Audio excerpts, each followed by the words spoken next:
Warning.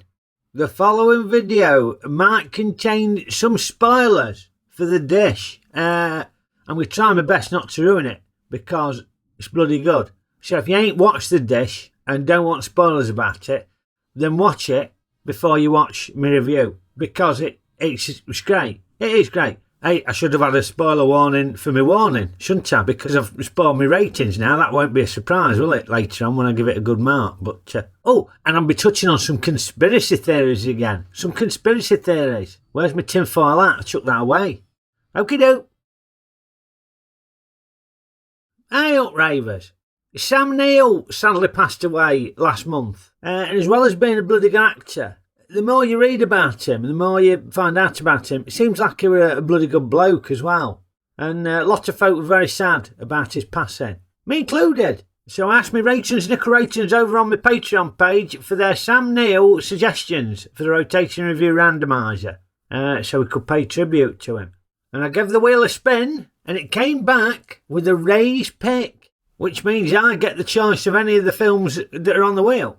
So the film I went for was one that I've been trying to get around to watching for ages. So, The Dish.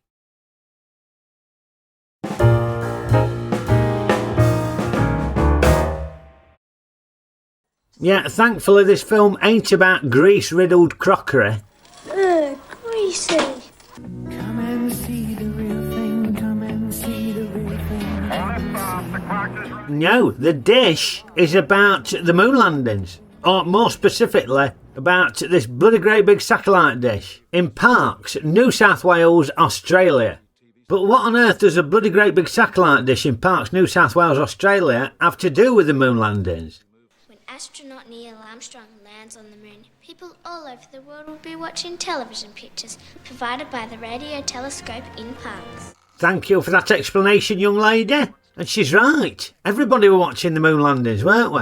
We stayed up to watch it. Crikey, Patrick Moore looks young there, doesn't he? Yeah, I thought Patrick Moore was just one of these fellas who were born that age. But obviously not. Anyway, we meet the team who are operating The Dish. Yes, this is Ross Mitchell. He's responsible for manoeuvring the dish. And this is Mr. Glenn Latham. Glenn's in charge of all the electronics. Glenn's a Sagittarius. He enjoys knitting, flower arranging. Mitchell, don't write that. This is very well done, because we get to know these characters are straight away, such as this fella who's the liaison with NASA. Very efficiently done, no time wasted whatsoever. Great. And you, Cliff, what's your official title? Cliff Buxton, director. Or the Dishmaster. Oh, Dishmaster sounds good, doesn't it? Sounds like he's the hero in some sword and sandal fantasy film. Sam Neill is Dishmaster. Maybe not. Anyway, Glenn, he's very mild-mannered, seems to be lacking a bit of confidence, except when it comes to numbers and maths and all that stuff. He's confident with that. Well, the figures NASA sent us were for the Northern Hemisphere. And we're in the Southern Hemisphere. I can change them back, but you'd be pointing in the wrong direction. Glenn, it might be a good idea to tell us these things. Now, Mitch, he's a bit of a moaning minnie, with much of his discontent aimed at Al, the bloke from NASA. Just because I don't wear a tie and I don't spend all day with my head buried in a manual, that doesn't mean I'm a drongo. Underused word, drongo. I'd like to hear it used in more films, to be honest with you. Great word. But Al, he seems like a decent bloke. He seems like a stand-up bloke. Obviously a lot of responsibility on his shoulders, though, because he is a representative of NASA, so he's got to make sure everything works properly. But he's self-aware enough to know that he might be micromanaging the team and cramping the style. Just that now that the teams have gone back, I'm responsible. Am I holding on too tight? No. It's a lot at stake, Al. There's no guarantees, a lot of variables. We'll be right. And Dishmaster Cliff, he's the captain of the ship. He's the calming influence on everybody else. Not immune to the stresses sent, but he just seems like a genuinely lovely fella. Always quick to diffuse an awkward situation, and I'm very thoughtful of others. You've been calling. What were you calling about? Oh, it's just the Routine call? yeah, that's right, Mr. Buxton. It was the routine call. That bloke whose blushes is spared there, that's Rudy, the dish security guard, who nobody really respects, to be honest. Bit of a drongo, you might say. Come on, this is getting cold. All right, I just got to sign you in. Janine? Entry authorised. And that's his sister Janine, who's got a bit of a soft spot for Glenn. And likewise, you know, it's feelings mutual there, isn't it? And this is one of the great things about this film. All the minor characters are properly fleshed out characters, with really good actors playing them. The American chap settling in? I think so. Quiet fella. Came in here yesterday, wanting pretzels. Pretzels? You got the Mayor of Parks, thrilled for the town to be centre of attention. That's Keith, his next door neighbour, who's, a bit of a drongo. He's infatuated with the mayor's daughter, Marie, a feeling that is not reciprocated. Morning, Marie. Now, this is something I've noticed in a lot of Australian films. Firstly, there's loads of belting Australian films, isn't there? The Aussie film industry has exported some absolute belters, ain't it, over the years. But particularly with comedies, the characters in them are always great. There always seems to be loads of really well fleshed out minor characters with cracking actors playing them. I'm sure I'm wrong, I'm sure there's some duff Aussie comedies, but a lot of the ones I've seen, bloody good, bloody good. And this film is no exception. And as well as the great characters, it does have some bloody good jokes in it. Please remain upstanding for the national anthem of the United States of America.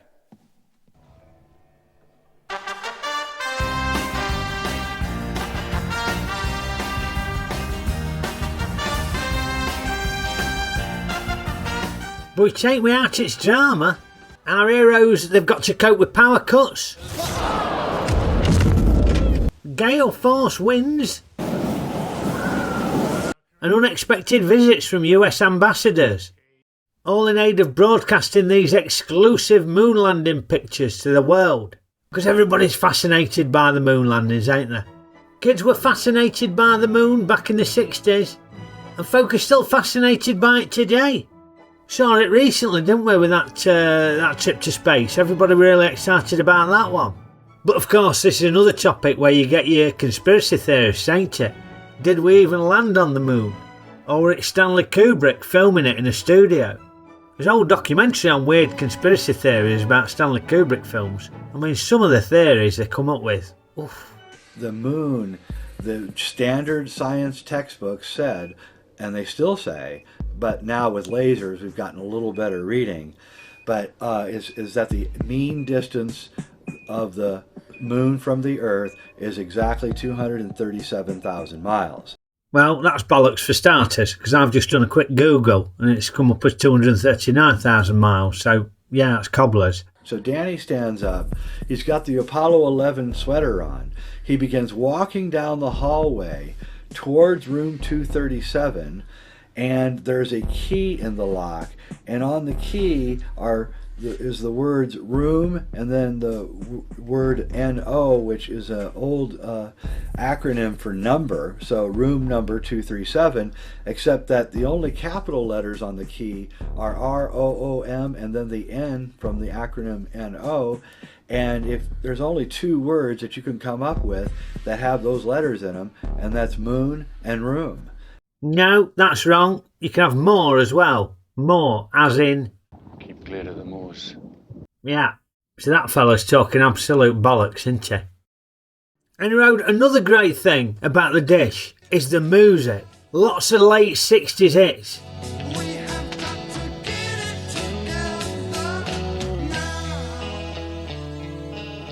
Properly takes you back. Really does a great job at setting the scene.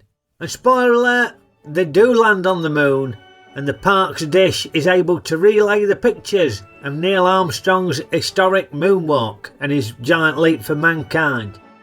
And it sounds like it's left a great legacy on the town, the dish. We see an aged Sam Neill bookending the film, you know, at the beginning and at the end, revisiting the dish as an old fella. And apparently NASA still rely on the dish for all its missions. And my cousin Bruce informs me that the local rugby league team is called the Parks Spacemen. So there you go. Put Parks on the map, ain't it, the dish? But I particularly enjoyed seeing Sam Neill in this role. It was just a lovely bloke, this character, Cliffmaster Dish. We'd had a few suggestions on the rotating review randomiser for his performances at the Antichrist in The Omen 3. But I just didn't really fancy seeing him as that. Not at the moment, any road. But I am going to try and find time to have a gander at some of the other film roles he's done. Obviously there's loads of stuff that I've seen him in. But the Ratrons and Nickel Ratrons suggested quite a few things that I ain't seen him in. Which apparently are very good. So yeah, I'll have to keep my eye out for them. And revisit things like Jurassic Park and Hunt for Red October and all, because they're bloody good, ain't they? Crikey's got his work cut out with that washing up though. That's going to take him ages.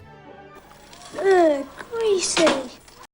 Okie-doo, on to Ray's ratings. Well, I was looking forward to this film. I'd been meaning to get round to watching it for ages, but that said, I didn't know how good it was going to be. Folk had said it were good, but often I don't trust other folk, you know, sometimes their judgment can be a little bit wonky. So, yeah, I were hoping for 3 stars. But this were great. It was terrific. The acting's great, the characters are great, cracking soundtrack, really puts you in the late 60s. And it's a cracking feel-good film.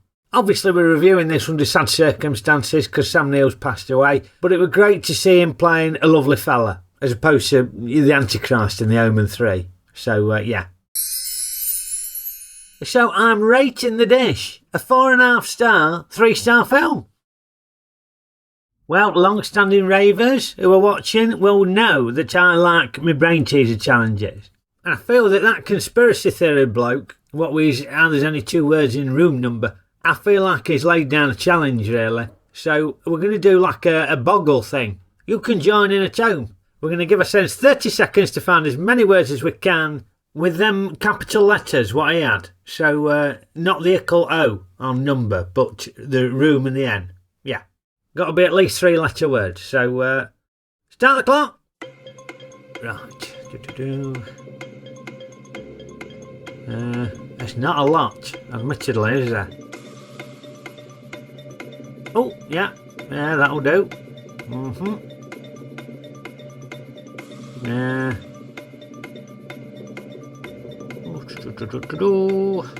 struggling here.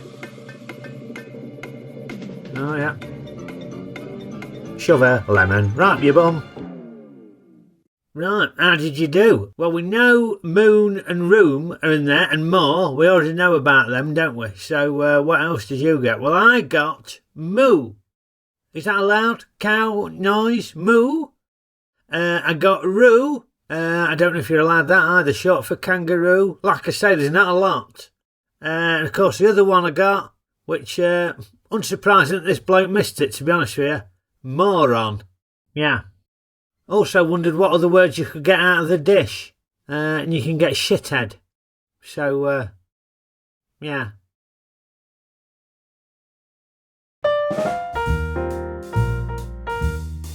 Well, hope you enjoyed my review of The Dish, ravers. And if you did, poke the old like button for me. Give it a good old poke. Hopefully you won't need to relay your poking signal around the world via satellite dish. So, yeah. And remember to share our reviews with your mates and subscribe to the channel if you ain't already a subscriber. Very much appreciated, and thank you again for them fantastic comments that you pop on. I love reading them. I will look forward to reading your fond memories of Sam Neill. And why not come and join us over on my Patreon page? Become a Ratron or a Nickel Ratron. As well as being able to submit your suggestions to the rotating review randomiser. You get exclusive early access to all the videos, avoiding the sodding copyright bots. We have monthly podcasts, regular brain teaser challenges, all sorts of stuff. And if you're a full Ratron, you'll become a horse owner in the annual Ray Ruttle's Race Night tournament, which of course is one of the highlights of the British sporting calendar, ain't it?